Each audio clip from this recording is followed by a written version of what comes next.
Olá, pessoal.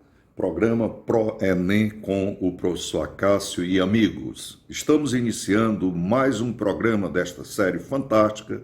Espero que você goste muito das aulas de hoje, porque hoje teremos excelentes professores, como eu já disse no primeiro programa, professores das melhores escolas do estado do Ceará.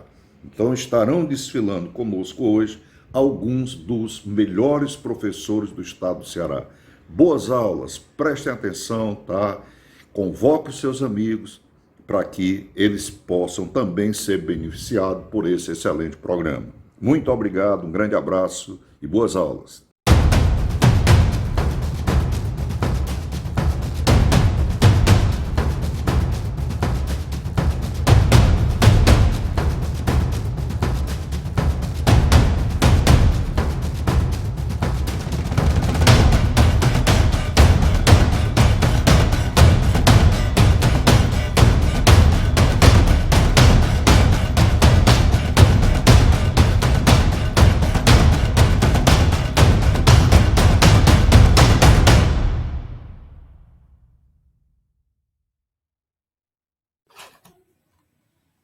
Olá pessoal, sejam todos bem-vindos. Sou o professor Ricardo Jorge, professor de Biologia, e estou aqui a convite do professor Acácio para participar desse projeto, levando conhecimento para todos vocês, para vocês que se preparam para os vestibulares que se aproximam aqui nesse ambiente de educação, liderado por esse nosso querido companheiro, amigo de sala de aula, amigo de longa data, professor Acácio, para que nós possamos, através dessas aulas, através dessa resolução de questões, dessas dicas para o vestibular, dar a vocês subsídios, condições para que vocês tenham êxito, para que vocês possam alcançar seu objetivo final, que é a aprovação do vestibular.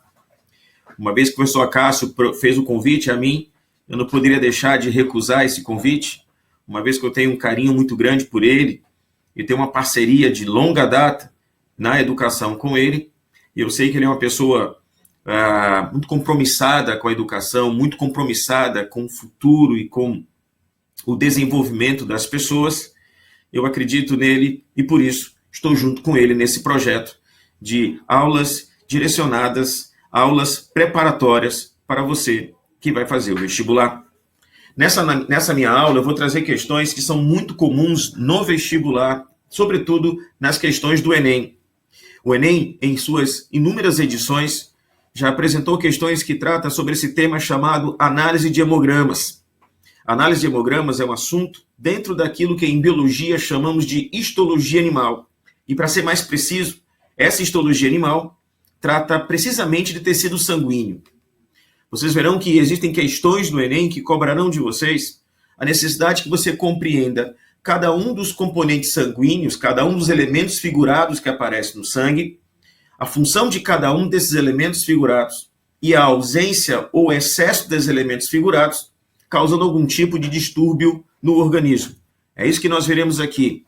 Analisando hemogramas, dessa forma nós conseguimos prever algum tipo de distúrbio que ocorra no corpo do indivíduo. Então vamos lá, entender e analisar esses hemogramas. Bom, o hemograma, senhoras e senhores, nada mais é. O hemograma consiste...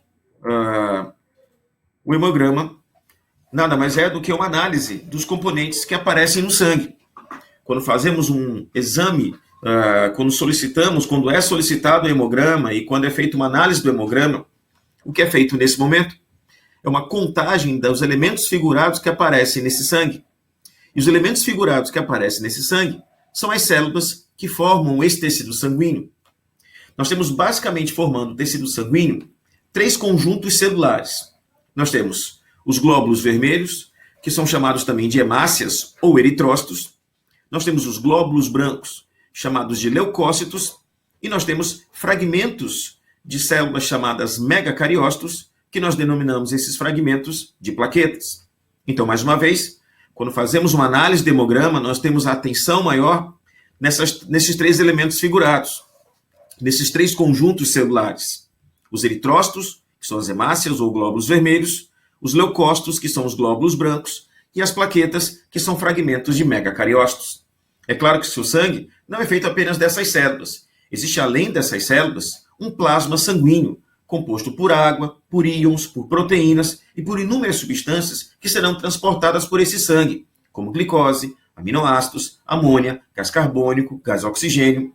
Mas para o hemograma, nós faremos análise apenas desses componentes, desses elementos figurados, ou seja, das hemácias, dos leucócitos e das plaquetas. Eu quero chamar a atenção para vocês aqui de uma coisa importante. Cuidado com os sinônimos. As hemácias, como eu disse, também são chamadas de eritrócitos ou glóbulos vermelhos. Os leucócitos são chamados de glóbulos brancos. E as plaquetas são derivados de fragmentos de megacariócitos. Vamos falar de cada um desses componentes, de cada uma dessas células, de cada um desses elementos figurados. Vamos começar com os glóbulos vermelhos, que são chamados, como eu disse, de eritrócitos ou hemácias. Os glóbulos vermelhos são células que não apresentam núcleos. Nós falamos então que os glóbulos vermelhos são células anucleadas em forma de disco bicôncavo. Se você analisar uma hemácia, a hemácia apresenta uma concavidade, apresenta uma cava em sua superfície. É por isso que nós falamos que as hemácias são discos bicôncavos que têm um período de sobrevivência em torno de 120 dias. Cada hemácia sua fabricada, ela viverá em torno de 120 dias. E o mais importante é entender que, ao longo desses 120 dias, as hemácias desempenham o seu papel, desempenham sua função, e após esses 120 dias, essas hemácias serão metabolizadas, degradadas, destruídas lá no fígado, para que produtos como a bilirrubina possam ser gerados. Um segundo dado importante em relação à hemácia, além de ser anucleada e um disco bicôncavo, é que ela apresenta no seu interior, as hemácias, uma proteína responsável pelo transporte de oxigênio chamado de hemoglobina. Preste bem atenção. Dentro da hemácia, portanto, existe uma proteína chamada hemoglobina que se liga a gases da respiração, sobretudo ao gás oxigênio. Então, se você inspira oxigênio e esse oxigênio chega até a sua circulação, automaticamente esse oxigênio, ao entrar na hemácia, liga-se à hemoglobina. É por isso que nós falamos, senhoras e senhores, que as hemácias, que os eritrócitos, são glóbulos vermelhos, porque o vermelho dessas células, o vermelho das hemácias, o vermelho dos eritrócitos é dado precisamente pela presença dessa hemoglobina, essa proteína responsável pelo transporte de oxigênio.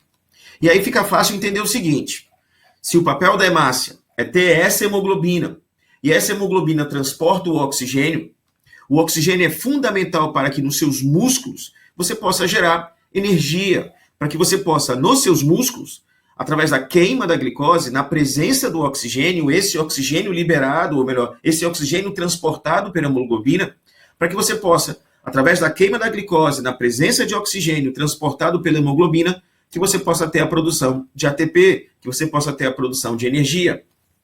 Em resumo, nós precisamos do oxigênio para que em nossos músculos nós possamos ter uma ótima quantidade de ATP. E aí, veja como é que fica fácil você entender a variação no número de hemácias dentro de um hemograma.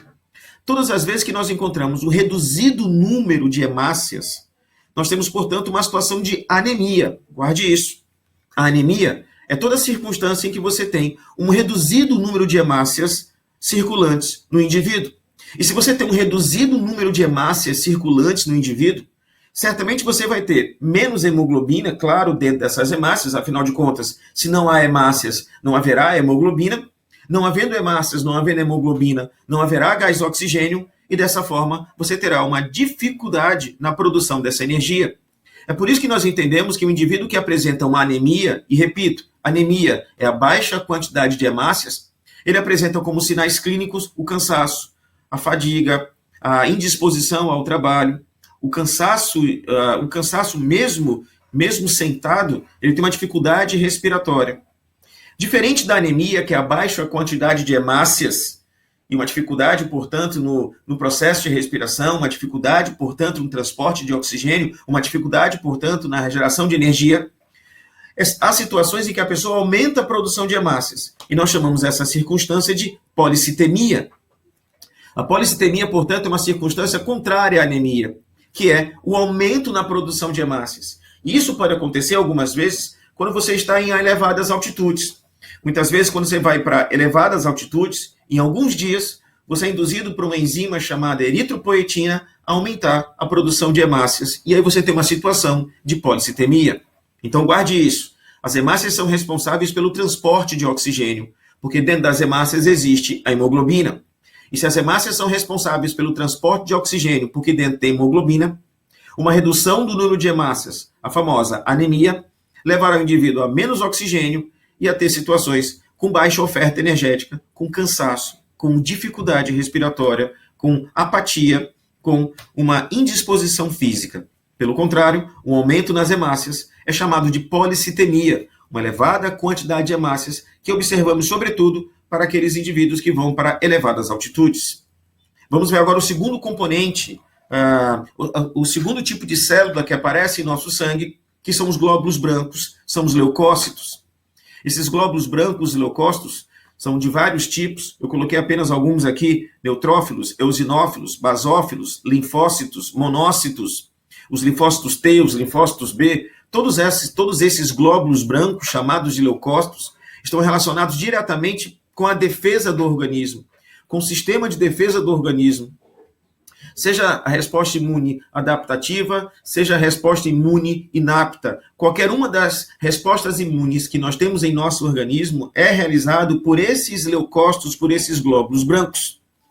Diante dessa afirmação que os glóbulos brancos, que os leucócitos estão relacionados com a defesa do organismo, é importante ficar atento para os números de leucócitos variantes no organismo. Uma redução do número de leucócitos, que é chamado de leucopenia. Leucopenia, essa pequena quantidade de leucócitos, isso pode estar relacionado a doenças de baixa imunidade. Ou seja, indivíduos que apresentam uma quantidade baixa de leucócitos, ou seja, a leucopenia, eles apresentam uma baixa imunidade e são, portanto, mais vulneráveis a doenças infecto, a doenças contagiosas, a doenças oportunistas. Nós encontramos, por exemplo, pessoas da terceira idade, idosos, em que, naturalmente, normalmente, esses idosos da terceira idade, eles apresentam uma baixa imunidade. E o que significa indivíduos com baixa imunidade? Significa, muitas vezes, indivíduos que apresentam leucopenia, ou seja, o número de leucócitos baixo. Em contrapartida, é possível encontrar no hemograma uma leucocitose, que é uma quantidade elevada no número de leucócitos. E todas as vezes que nós temos uma elevada quantidade de leucócitos em um hemograma, há a sugestão de que você tem um processo infeccioso. Vamos entender por quê. O processo infeccioso é um processo na tentativa de controle de algumas invasões de antígenos, alguns patógenos. O processo infeccioso é esse mecanismo em que as células de defesa tentam controlar a invasão de agentes infecciosos, de patógenos. E se há, portanto, um número elevado de leucócitos, nós entendemos, portanto, que esse elevado número de leucócitos, essa leucocitose, envolve a tentativa de um controle de processos infecciosos. Estamos diante, provavelmente, muito provavelmente, de um processo infeccioso. Então guarde isso. Em relação aos glóbulos brancos, que tratam da defesa do organismo, em relação aos leucócitos, a leucopenia, ou seja, a menor quantidade de leucócitos, significa baixa imunidade, e a leucocitose, o aumento do número de leucócitos, sugere um processo de infecção em que as células, os glóbulos brancos, estão se dividindo, estão aumentando para tentar controlar esse processo infeccioso. E, finalmente, um terceiro grupo celular, que são as plaquetas, que, na verdade, não são células de verdade, mas sim fragmentos celulares. São as plaquetas, fragmentos celulares de megacariócitos.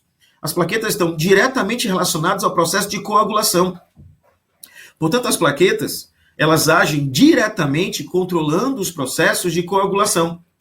É preciso, então, também avaliar a quantidade de plaquetas, pois qualquer variação do número de plaquetas pode causar episódios de hemorragia.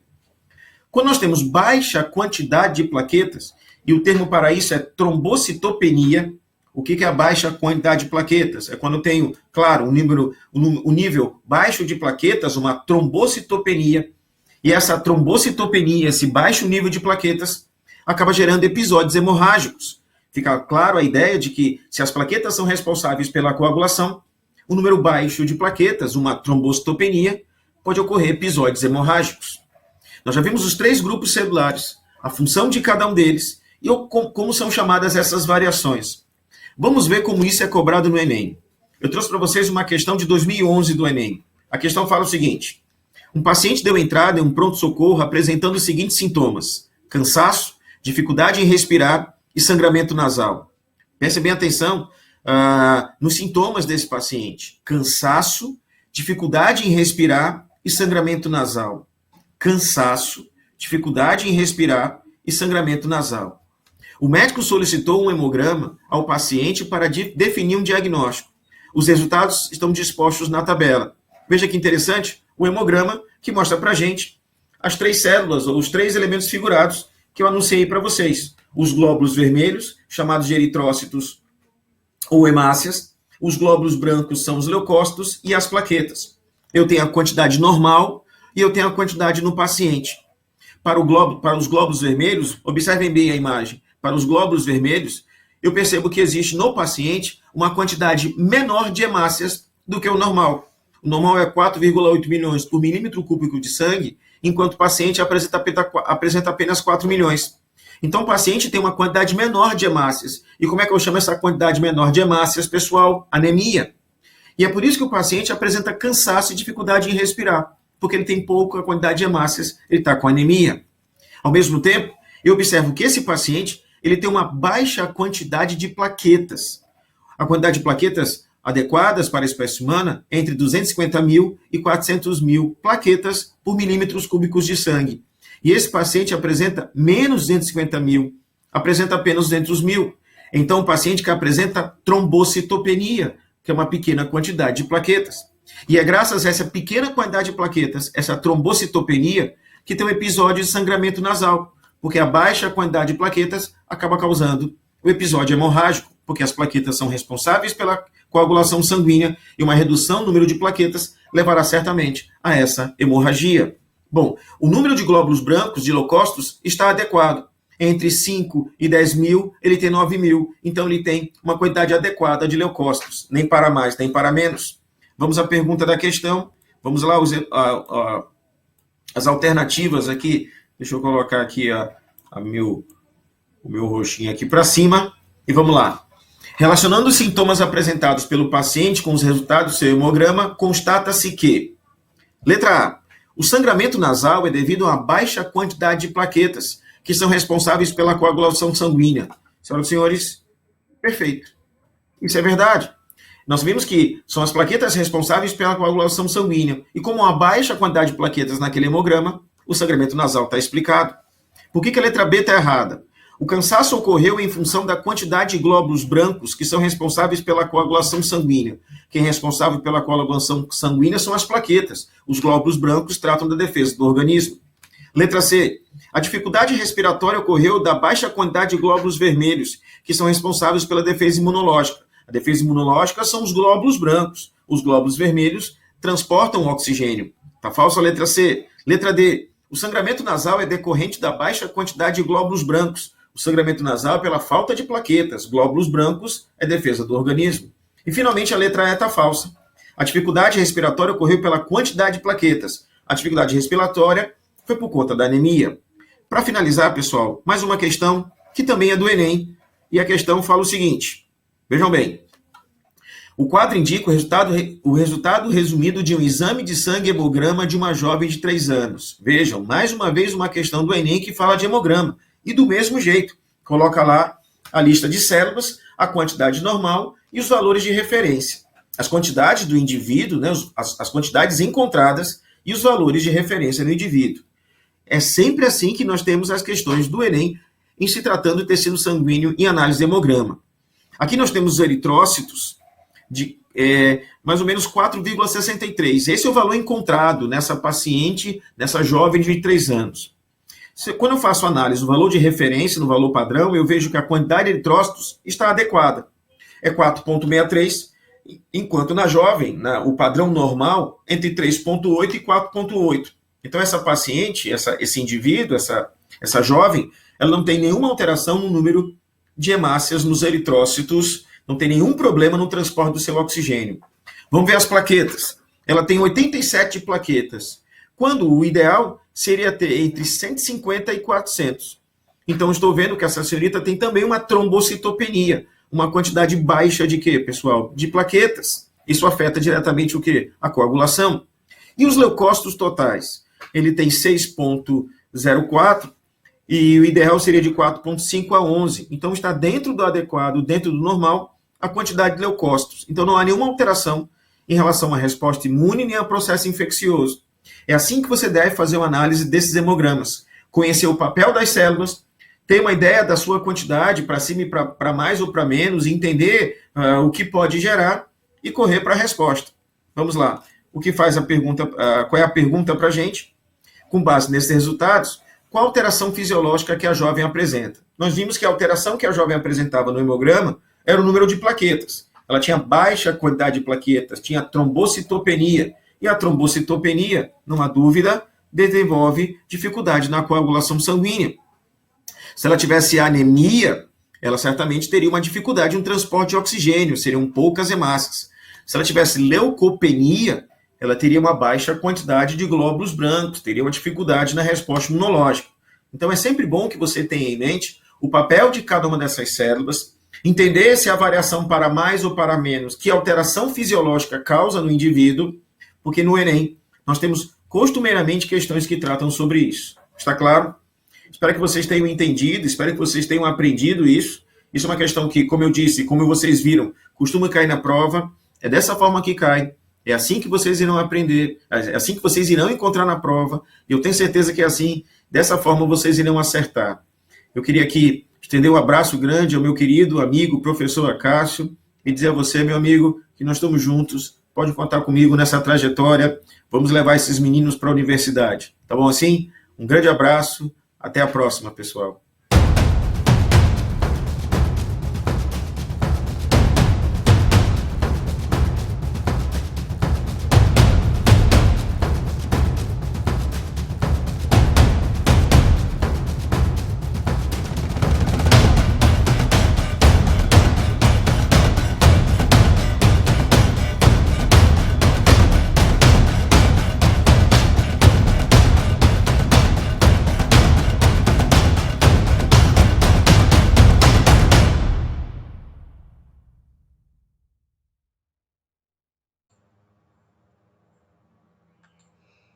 Olá, queridos alunos, futuros universitários, tudo bem? Eu sou o professor Ronaldo Paiva, estou aqui dando uma contribuição para vocês, para o conhecimento de vocês, naquilo que vocês vão precisar para a sua aprovação no vestibular do Enem. Na realidade, essa live de hoje é uma live que fala de dicas. Dicas que vamos compartilhar com vocês, com nosso amigo, professor Acácio, né, que fez esse convite para trazer essas informações para vocês, tá bom? A parceria Ronaldo Paiva, professor Acácio, uma parceria que veio para somar e contribuir mais para o aprendizado de vocês. Mitos e verdades sobre catalisadores. O que é verdade e o que é mentira? Na realidade, eu vou partir do princípio de uma frase aqui que depois vocês vão entender a lógica no decorrer da aula. Quase tudo que falarem sobre catalisadores no vestibular é mentira. Parta logo desse princípio. Vá logo desconfiando, tá? E depois a gente vai filtrar para ver se é verdadeiro ou não. Mitos e verdades sobre catalisadores. Na realidade, os catalisadores, eles são estruturas químicas. Estruturas químicas. Luz é catalisador? Não. Calor é catalisador? Não. Mas por que eletricidade é... Não, porque tem que ser uma substância química, tem que ter uma fórmula. Os catalisadores biológicos, as fórmulas são complicadas, né? Porque são moléculas orgânicas, são as enzimas, mas os catalisadores químicos, esses usados in vitro, não in vivo, né? Dentro de recipientes, esses aí, você tem uma fórmula definida mais simples. Pode ser um ferro, pode ser um hidrogênio, pode ser um paládio, pode ser um... Entendeu? Então, o catalisador ele tem que ter uma fórmula, ele tem que ser uma substância, ele tem que ter uma unidade. Ele não pode ser calor, luz, eletricidade, porque não é uma fórmula, não é uma substância química propriamente dita, entende? Na realidade, os catalisadores estão presentes em várias situações. Por exemplo, nos carros mais modernos, na descarga, no bojo da descarga, existe um catalisador com uma peça metálica, como essa que aparece aí no desenho, que tem a função de quê? De ajudar na conversão, de gases poluentes e não poluentes. É você pegar um CO da vida, um óxido de nitrogênio, um óxido de enxofre, um hidrocarboneto que não queimou, e transformar em N2, H2O, CO2, que são praticamente inofensivos, né? Então é transformar gases agressivos em gases não agressivos ou menos agressivos. Isso ajuda a purificar esse ambiente, a purificar a atmosfera, a limpar mais, né? Porque quanto desses gases poluentes mais perigosos iriam para a atmosfera se não fosse um catalisador. Então o catalisador ele vai ajudar nessa conversão. Estou dando um exemplo de um catalisador automotivo, né? Que é um bojo, uma peça metálica, cerâmica metálica que está ali na descarga, que antes dos gases que vêm lá da combustão chegarem na atmosfera, passam por esse equipamento e sofrem uma conversão. Mas na biologia, tem também catalisadores mais complexos, que são as enzimas, moléculas gigantes, normalmente proteínas, né? Que tem uma especificidade. Lembrem, quanto mais complexo for o catalisador, maior a sua especificidade. Catalisadores biológicos são altamente complexos. São enzimas, né? Proteínas, moléculas gigantes. Então, essas aí têm uma complexidade muito grande, logo, tem uma grande especificidade. Grava isso. Bom, mas o que são catalisadores? Como eu disse para vocês, são substâncias químicas que criam caminhos alternativos com menor energia de ativação. Está errado dizer que catalisador baixa a energia de ativação de uma reação. Está errado, ninguém baixa e ninguém aumenta a energia de ativação de uma reação. O que se faz é criar uma nova reação, um novo caminho, mantendo o mesmo reagente e o mesmo produto, mas um novo caminho, um novo mecanismo com energia de ativação menor. Você vê aí, ó, esse gráfico mostrando que tem um caminho sem catalisador e um caminho com catalisador. O que o catalisador fez? Ele criou um novo mecanismo, um novo caminho com energia menor. Por isso, mais rápido. Esqueça não, menor energia de ativação é caminho mais rápido. Menor energia de ativação é maior velocidade. Mas por quê, professor? Porque a energia de ativação ela é uma barreira que tem que ser vencida. Ela tem que ser vencida, superada, para que a reação ocorra. E quanto menor for essa barreira, mais rápida é a reação. Fácil, né? Mas note que o reagente e o produto são os mesmos. O mecanismo mudou, o caminho mudou e a energia de ativação mudou. Mas não foi a mesma reação, o mesmo caminho com redução de energia de ativação. Não foi isso. Foi um novo caminho criado. E o catalisador tem esse papel. Mas o que um catalisador faz? O que é verdade, o que é mentira? Vamos lá. O catalisador ele faz isso, cria um novo mecanismo. Tá? Um novo mecanismo. Pode ser por etapas, várias etapas, pode ser. É um novo mecanismo da reação. Mecanismo esse com um novo caminho. É um novo caminho, um novo mecanismo, são novas etapas, são novas situações com menor energia de ativação. Menor energia de ativação. Quer dizer, a energia de ativação vai cair não porque o catalisador pegou aquela reação e diminuiu, mas porque ele criou um novo caminho. É diferente. E um caminho mais rápido. Chega-se mais rápido no objetivo. Essa é a função do catalisador. E nas reações biológicas, isso é importantíssimo, isso é vital, porque a reação seria muito lenta ou até não aconteceria. Agora, o mais importante, essa dica para vocês, futuros universitários, é perfeita. Vamos lá. O que o catalisador não faz? O que ele não faz? Nosso amigo Acácio sabe muito bem disso. Nosso amigo professor Acácio sabe muito bem disso aí. E agora nós estamos compartilhando com vocês. Olha, não altera o ΔH da reação. O ΔH é uma propriedade, a entalpia é uma função de estado. Só depende do final e do início, não depende do caminho seguido, não depende dos intermediários. Então o ΔH não muda, simplesmente é o mesmo. A variação de entalpia da reação é a mesma. Não altera o rendimento. Eu não vou produzir mais com o catalisador, eu vou produzir a mesma coisa, só que mais rápido. Não desloca a posição de equilíbrio. O equilíbrio não é alterado com a presença de um catalisador. Não há deslocamento para a direita, deslocamento para a esquerda, não mexe na posição de equilíbrio. Não é consumido no processo global. Daqui a pouco eu vou falar de um detalhe, mas ele não é consumido, ele sai do jeito que entrou. O catalisador sai do jeito que entrou, ele não pode ser consumido. Não altera os reagentes e produtos. Os reagentes e produtos são os mesmos. Ele altera o caminho, o mecanismo, a energia de ativação é outra. Mas como é que essa história de não é consumido? Ele pode ser consumido? Não. No processo global, não. Ele tem que ser mantido do mesmo jeito que ele entrou. Agora, ele pode participar do mecanismo da reação. Pode. Por exemplo, se uma reação for feita em mais de uma etapa, nesse caso aí, essa reação foi feita em 2 etapas, tá vendo aí, ó? Etapa 1, etapa 2, reação global. Veja, tem um catalisador na história, que é esse C. Mas se você observar bem, galera, se você observar bem aqui, ó, dá uma olhadinha aqui, ó, pessoal. Note bem aqui, ó. Você está vendo aqui, ó, o C é o catalisador. Ele entrou, tá vendo? Ele foi consumido aqui e foi regenerado aqui do outro lado. Quer dizer, quando eu somar, ele será cancelado. Quer dizer, ele foi consumido numa primeira etapa, mas foi regenerado em outra. Quer dizer, o catalisador ele pode até ser consumido, mas desde que ele seja consumido numa etapa e regenerado em outra. De tal modo que no final ele vai continuar existindo, compreende? Já essa substância aqui, ó, AC, você está vendo? Ó? Ela aparece no reagente dessa segunda etapa e no produto dessa primeira. Vocês estão vendo aqui? Ó? Também cancela quando eu somo. Ó. Na realidade, essa substância aqui ela é criada e depois é consumida, ela é o intermediário. É diferente.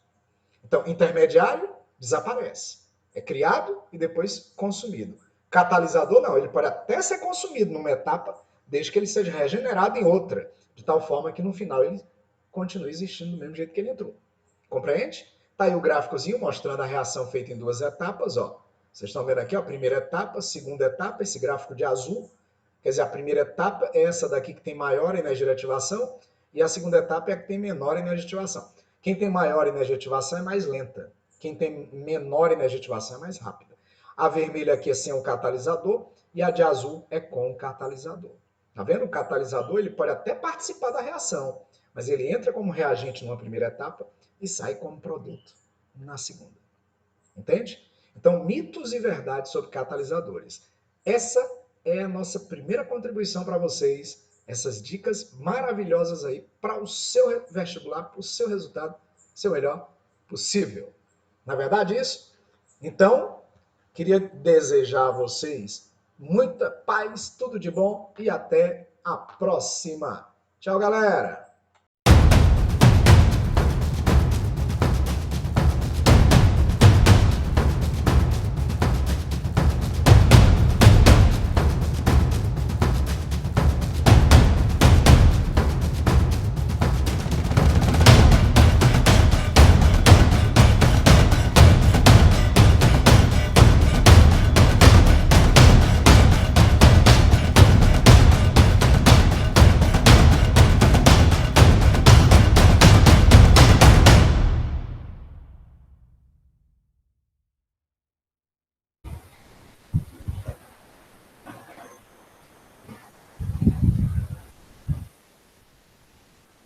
Fala pessoal, muito boa tarde a todos. Aqui o professor Valclésio com vocês. Recebi esse convite, né, do meu amigo professor Acácio e estou aqui, né, para poder contribuir para a sua aprovação, beleza? Então, meu nome é Valclésio Souza, sou professor de física e o assunto que eu resolvi abordar com vocês são os fenômenos ondulatórios. Então, nesta tarde eu quero apresentar para vocês, soltar alguns bizus para que você possa fazer esta prova com tranquilidade e que você possa ir para essa prova sabendo da sua aprovação, beleza? Então vamos lá. Valclésio, quais são esses fenômenos ondulatórios que eu tenho que saber para eu poder fazer uma boa prova de física? Gente, é o seguinte, os fenômenos são esses, tá? Reflexão, refração, difração, interferência, ressonância e polarização. Então, eu vou abordar cada um desses assuntos e com seus respectivos bizus, beleza? Então, vamos começar, ó, pela reflexão, tá? O que é que você tem que saber a respeito da reflexão? Gente, na reflexão é quando um raio luminoso, tá? Uma onda, ela incide em um meio e volta para esse próprio meio. Quando isso acontece, nem a velocidade, nem a frequência e nem o comprimento de onda, eles variam. Lembra daquela equação? V é igual a lambda F, velocidade é igual o comprimento de onda vezes a frequência? Muito bem. Na reflexão, nada disso vai variar, nada disso vai mudar. E outro detalhe, tá? Ó, o raio incidente e a reta normal e o raio refletido são coplanares. Aí você me pergunta, Valclésio, mas o que é coplanares? Isso está me dizendo, pessoal, que eles estão no mesmo plano, tá certo? E também que o ângulo de incidência é igual ao ângulo de reflexão. Então, são aí as leis da reflexão que você precisa lembrar. Então, aqui você observa, né, ó, uma reflexão, um raio incide em um meio e volta para esse mesmo meio. Vou traçar uma reta normal, uma reta imaginária, e essa reta imaginária vai formar um ângulo, tá? O ângulo de incidência e o ângulo de reflexão. Vem o bizu, tá? Nota o seguinte, o ângulo de incidência, ele é formado entre o raio e o normal. Em contrapartida, o ângulo de reflexão, ele é formado entre o raio de reflexão e a reta normal. Na reflexão, a onda mantém as suas características. Beleza? Então, outra maneira de você também ver uma reflexão é reflexão em cordas, tá? Reflexão em pulsos. Então, para isso, nós temos duas maneiras. Uma quando a extremidade está solta e a outra quando a extremidade está fixa. Então, você observa nesse primeiro caso, né, um pulso incidente com a extremidade solta, não fixa. O que é que vai acontecer? O pulso ele vem, né, da esquerda para a direita, você observa. Esse pulso, né, ele é transmitido, né, na sua extremidade e ele volta. Quando ele volta na mesma fase, ou seja, ele volta para cima. Então, ele volta da direita para a esquerda. Isso é quando a sua extremidade é não fixa, é solta, é livre. Agora, quando a extremidade ela é fixa, você observa o seguinte, né, ó, um pulso incidente, ele vai da esquerda para a direita, ele se propaga, né, ele incide na sua extremidade e ele volta. Só que quando ele volta no sentido oposto, né, ó, oposição de fase. Ele foi por cima, agora ele vai voltar por baixo.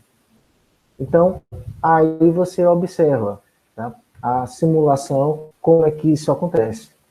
No primeiro caso, a sua extremidade está fixa. No segundo caso, a sua extremidade ela está solta.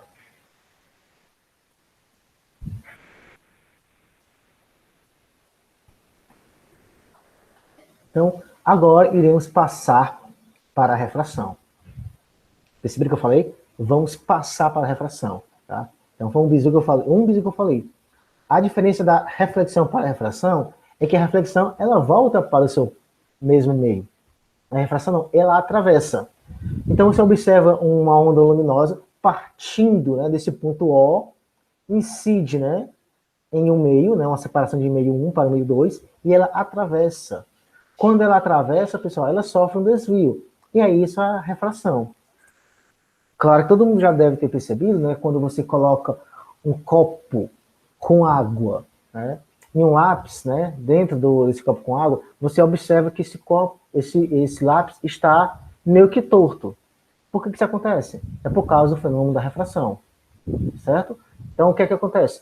Você observa o lápis, né, a velocidade da luz no lápis no ar, e você observa a velocidade da luz no lápis dentro da água.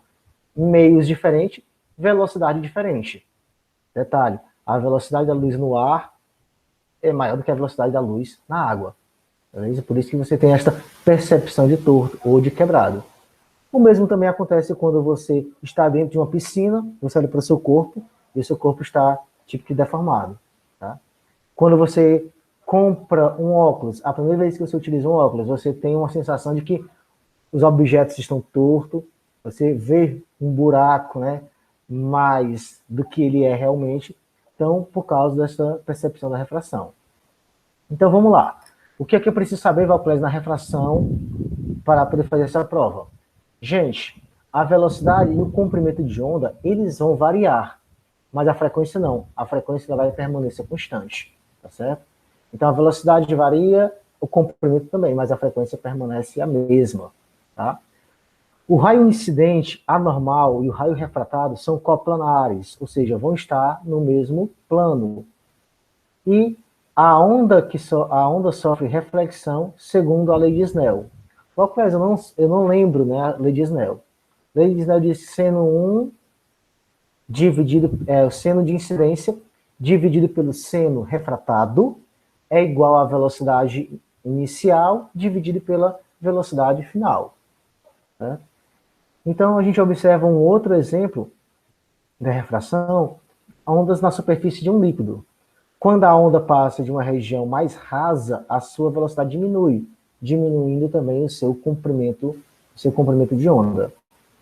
Aí você observa na praia, né? Na praia a onda ela quebra. Por que a onda quebra na praia? Porque a onda ela vem, né, lá do fundo do oceano, do mar, né? Ali está fundo, e ele passa de uma superfície, né, uma superfície profunda para uma superfície rasa. E aí vai o quê? Vai diminuir o seu comprimento de onda. Tranquilo? Vamos para aqui um outro fenômeno, que é o fenômeno da difração. Qual é o que é difração? Gente, é a propriedade da onda de ela contornar obstáculos. Você já escutou alguém falando mal de você ou falando bem de você e essa pessoa ela não sabia que você estava escutando? Ela estava dentro de uma sala fechada? Muito bem. Se isso já aconteceu com você, é por causa do fenômeno da difração. Então, é o seguinte, né? Ó, a onda ela vem se propagando, né, da esquerda para a direita e ela encontra uma brecha, uma fenda. E ela vai contornar esse obstáculo. Ela vai passar por essa fenda. Tá certo? Então, no caso que eu falei do exemplo da pessoa falando de você, o som ele é uma onda branca. O som ele é difratado, tá? Ele vai atravessar os buracos da fechadura. Então, acontece. É o fenômeno da difração. Novas ondas são geradas na fenda se ela tiver espessura maior ou igual ao comprimento de onda. Então, observe um detalhe. Um lago e você joga uma pedra, né? Aí vai formar várias ondas circulares. Se tiver ali um objeto, ali uma fenda que empate com que a onda ela se propague, e tiver apenas, né, uma fenda, vai acontecer que esta onda ela vai se propagar. Vai passar por essa fenda e vai continuar a sua propagação. Então, outros exemplos, né? E chegamos, né, no fenômeno da interferência. De uma maneira bem didática, eu posso dizer para você que interferência é o choque de duas ondas de mesma natureza. E ainda digo mais, nós temos dois tipos de interferência, uma construtiva e a outra destrutiva. A interferência construtiva é quando eu tenho duas ondas, tá, de amplitudes diferentes, né, pode ser iguais também, e elas se propagando em sentidos opostos. Uma para a esquerda, da direita para a esquerda, e outra da esquerda para a direita. Vai chegar um momento em que vai haver um determinado encontro entre elas, né, que nós chamamos de interferência, né, interferência. Então, nesse caso, o que vai acontecer com as suas amplitudes? As duas vão se somar. Eu vou ter que a minha amplitude total vai ser A1 mais A2, tá certo? Então, você observa o seguinte, que após esta interferência, cada um vai seguir seu caminho. É tipo, né, final de relacionamento, né? Cada um segue o seu caminho, tá certo? Então, tenho aí a soma das amplitudes. Por outro lado, né, eu tenho aí a interferência destrutiva. A interferência destrutiva, pessoal, é quando eu tenho oposição de fases. Você observa aí no desenho, né, ó, uma amplitude 1, né, vem por baixo, e a amplitude 2, né, vem por cima. E a amplitude 2 é maior do que a amplitude 1. Então, no momento em que ocorrer esta interferência, vai acontecer o quê? Vai acontecer uma subtração das amplitudes. Beleza? Então, eu tenho aí uma interferência destrutiva. E após a interferência, cada um ele vai seguir, né, o seu caminho. Um exemplo de uma interferência destrutiva, Valclésio. Gente, eu acredito que você já deve ter andado de avião, tá? Mas acontece o seguinte, dentro do avião, né, avião em movimento, né, você observa o seguinte, que a turbina ela faz um barulho muito grande, né, muito estrondoso. Né? E você dentro do avião, você quase não consegue escutar, né, o barulho da turbina. Por quê? Porque na cabine, né, do avião é emitido um outro som em oposição de fase, tá certo? Então, o que acontece? Vai acontecer ali uma interferência destrutiva. Então, você fica naquele silêncio, né, dentro do avião. Então, aqui eu posso observar para vocês dois fenômenos, né? Primeiro, né, o fenômeno da difração, uma onda luminosa se propaga da esquerda para a direita, ela encontra uma fenda, tá certo? Acontece ali uma difração, e ela passa a se propagar em em uma outra duas fendas, né? E quando isso acontece, vai acontecer ali um choque entre elas, né? Uma interferência, né? Interferência tanto construtiva quanto interferência destrutiva. Aí você observa né? Você observa que nesse paro eu tenho, né, pontos amarelos e pontos azuis. Nesses pontos amarelos são os pontos em que houve uma interferência construtiva. Com isso, né, trago a atenção para vocês para a ressonância. A ressonância, pessoal, é quando um corpo começa a vibrar por influência de outro, na mesma frequência deste. Ocorre um fenômeno chamado de ressonância.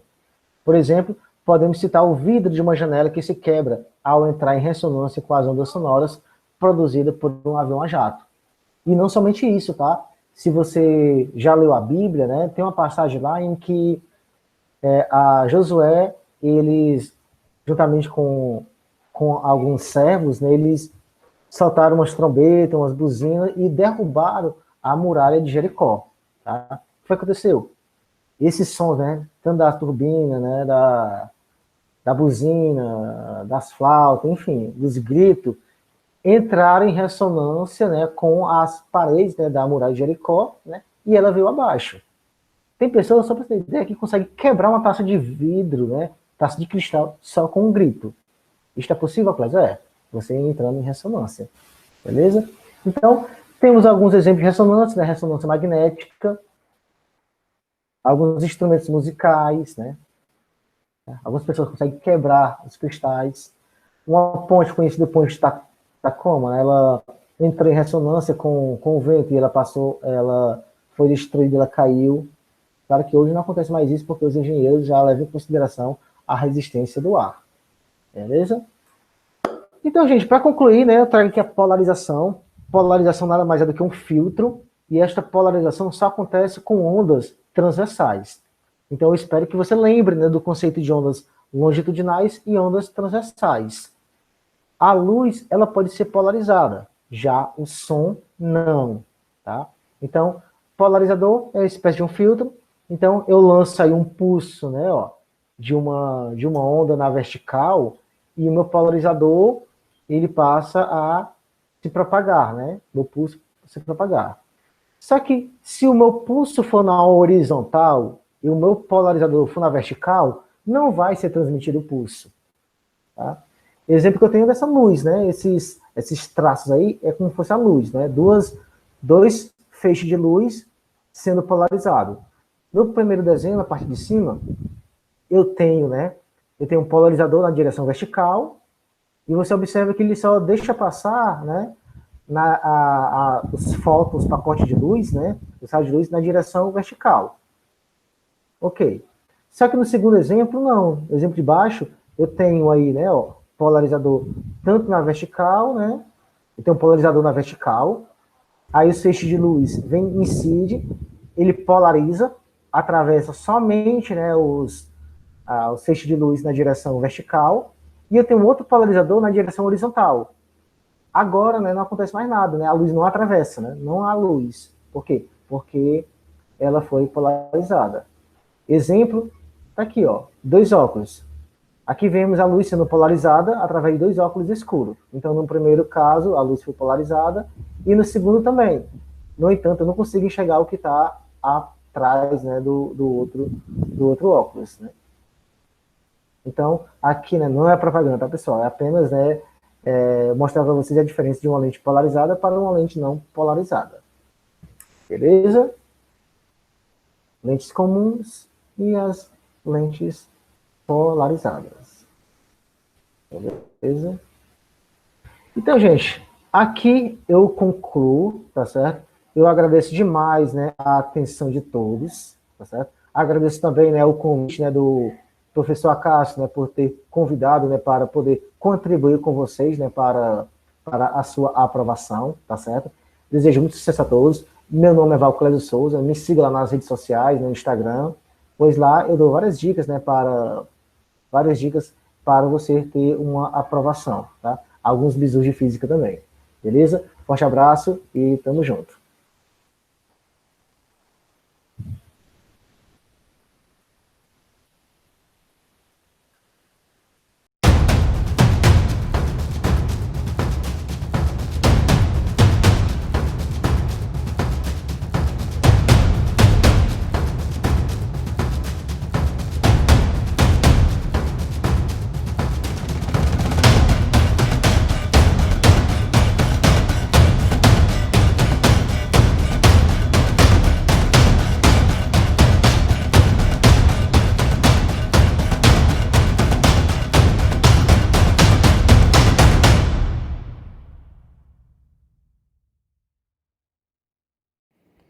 Boa noite, meus alunos e minhas alunas da cidade de Fortaleza e, por extensão, de todo o estado do Ceará. Eu estava com saudade de vocês, viu? Professor Júnior Bill de volta, com as suas o quê? Inquietações, com as suas interrogações, com seus questionamentos. E preocupado, é claro, com vocês, no que tange ao desejo veemente e tão fantástico, né, de vocês adentrarem numa universidade, né, via Exame Nacional do Ensino Médio. E sempre, né, trazendo, entre aspas, na minha bagagem as inquietações. Hoje eu resolvi abordar um assunto que é deveras cobrado no vestibular do Enem. Na realidade, nos vestibulares de todo o Brasil, mas sobremaneira, com maior frequência e intensidade, no Enem, que é a globalização, esse mundo cada vez mais o quê? Integrado, conectado, plugado, né? Alguns colocam que é uma maior integração entre todos os povos, regiões e economias da Terra. Outros, né, concebem que o mundo está passando por um processo de padronização, de homogeneização.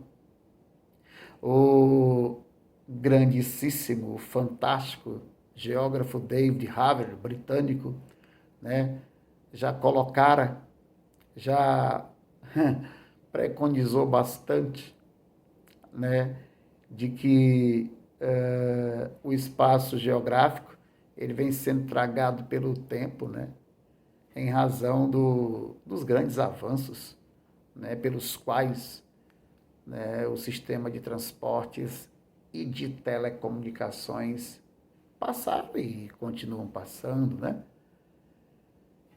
Ou seja, essa compressão temporo-espacial ou tempo espacial é a globalização, né? Milton Santos, ele, né, coloca a globalização também como uma espécie de acumulação desigual de tempos, né? Uma globalização que nós sabemos está a serviço dos grandes capitais, está a serviço né, dos países do norte, países tidos como desenvolvidos, as economias pujantes, países superindustrializados. Não obstante, o próprio, né, voltando a citá-lo, David Harvey, no seu livro A Condição Pós-Moderna, ele já focalizar, né, de uma forma magnífica, né, a grandíssima importância hoje do setor terciário, né, que é o setor exatamente, né, do comércio e, sobremaneira, da prestação de serviços vinculada a toda essa parafernália técnica, científica e informacional, né? Então, esses países do norte, né, repito, industrializados, economias muito fortes, com setores terciários bastante qualificados, praticamente sem hipertrofia, né? São basicamente os países que comandam a globalização. Dá até para se contar nos dedos. É uma espécie de oligopolização, de concentração de capital. País do norte versus, aí vem a nossa realidade, país do sul. Os países do sul são os países subdesenvolvidos, né? Aí existem aqueles que são, como o Brasil, um subdesenvolvido industrializado, um capitalista periférico, que é bem mais antigo isso, né? Moderno, uma economia emergente, em desenvolvimento, juntamente aí com a África do Sul, né? com a Rússia, com a Índia, com China, né? Onde até aquele acrônimo, né, na língua portuguesa foi criado, né, o chamado BRICS, né? Brasil, Rússia, Índia, China, enfim, e a África do Sul, né? Aí são as economias emergentes. São países que, embora subdesenvolvidos, ou seja, países do Sul, mas são países modernos, né?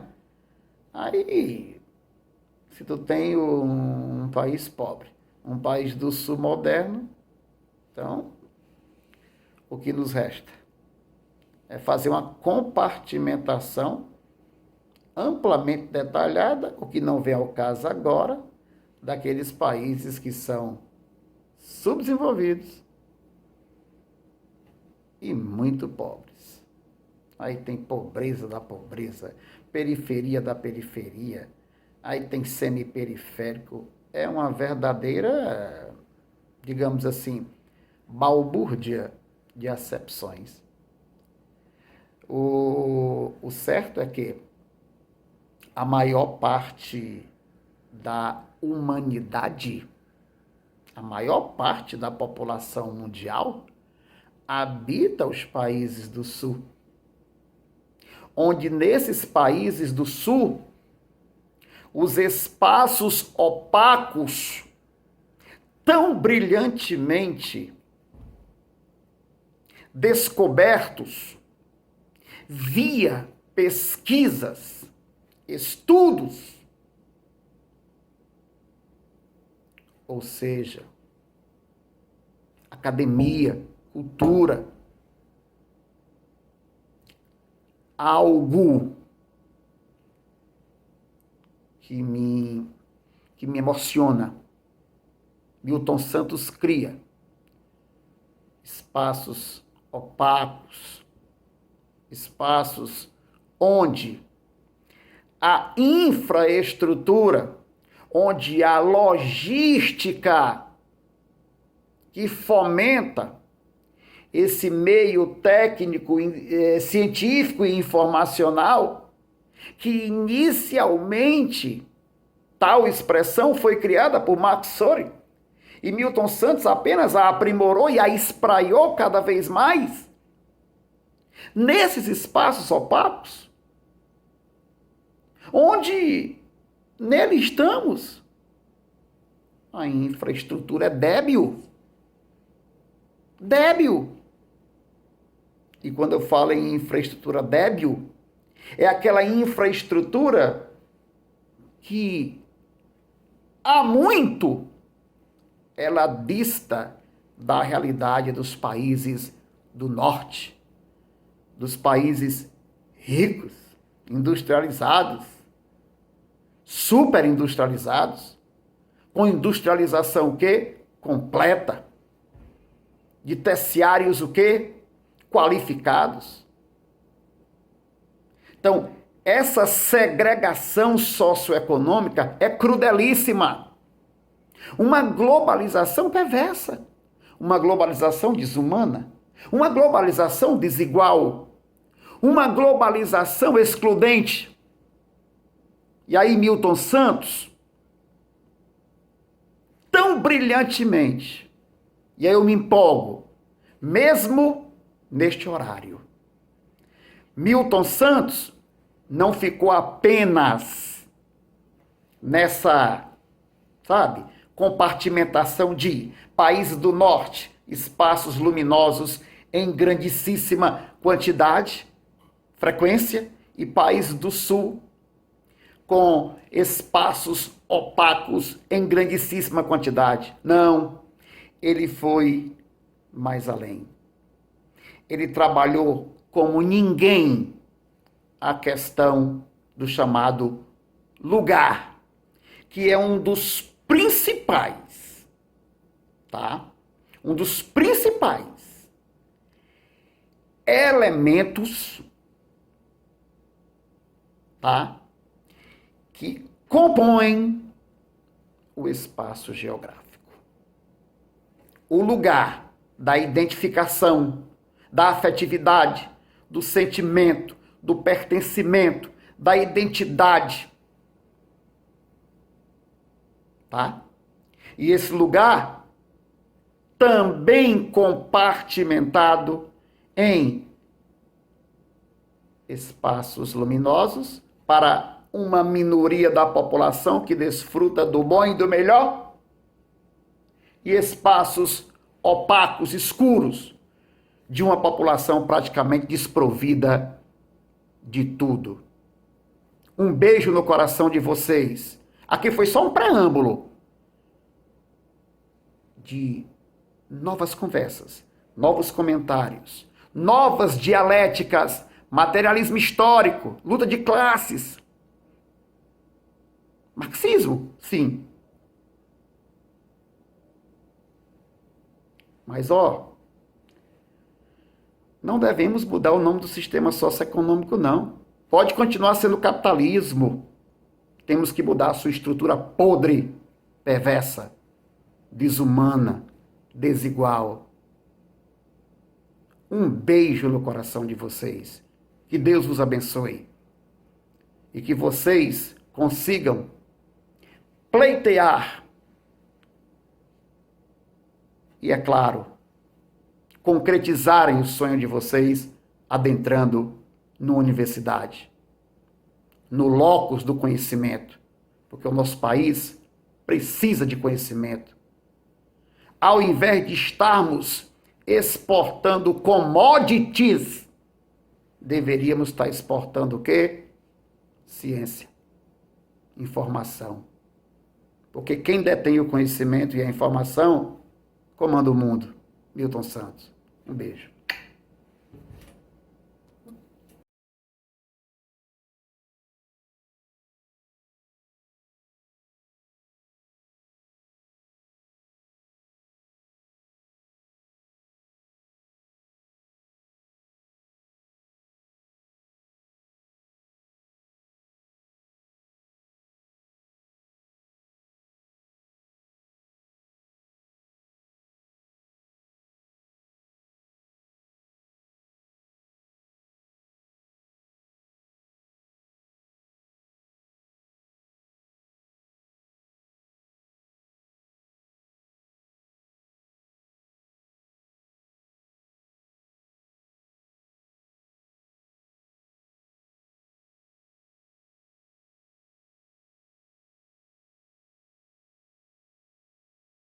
E aí, gostaram das aulas de hoje?